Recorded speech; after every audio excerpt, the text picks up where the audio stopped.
No reenactors were hurt in the filming of this video. We depicted a wounded Revolutionary War soldier to honor the dead and wounded, but also to underline that medical care of wounded troops, not to mention many sick personnel, was expensive, troublesome, and took a great number of supplies and did as much harm as it did good. Interpretation of the Revolutionary War is divided to this day. Did America win or did Britain lose? I say Britain lost, but that it would have been almost impossible for Britain to have won the war. And for the following relatively comprehensive selection of reasons or factors, the logistics of crossing the Atlantic bear a cost you may not have considered. The distance from London to New York is 3,000 miles plus. Only sailing craft made the trip because steam had not been invented. That is to say, steamships had not been invented at this point. Trips took as long as 12 weeks longer under unfavorable winds. The sailing ship was the lifeline of British and French logistics and, of course, of American privateers. And unloading and loading was done by hand. It took months on occasion. Each ship, such as this relative type of sailing ship, had to be manned. Everything on this ship was done by hand. It was done through machine. It was a machine, but everything was done by hand using crew members, some of which had to be pressed. Lack of wind delayed, for instance, Howe's capture of Philadelphia a full month in the middle of the campaigning season. So this dependence on wind and the capricious elements jinxed the British war effort, as did that great fog that saved Washington's army at New York.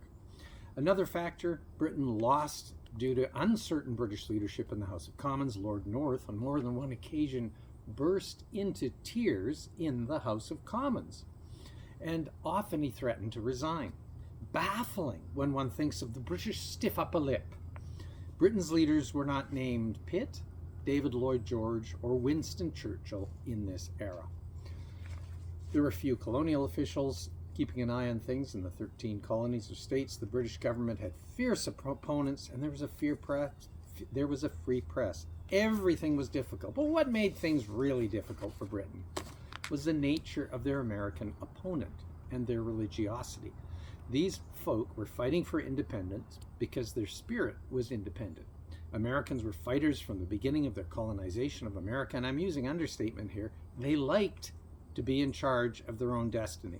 According to Kidd, while London teemed with landless poor, in America, most farmers owned their land, going on to say that 2/3 of the white population owned land. Americans had immigrated for a better life.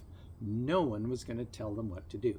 This also involves the two great awakening movements. The Second Great Awakening was constrained by the war, but always bubbled under the surface. It broke out again as soon as the fighting stopped. The idea that you, irrespective of your class, income, color, or gender, could decide of your own free will to accept Jesus and be saved was very much in tune with the American spirit of freedom.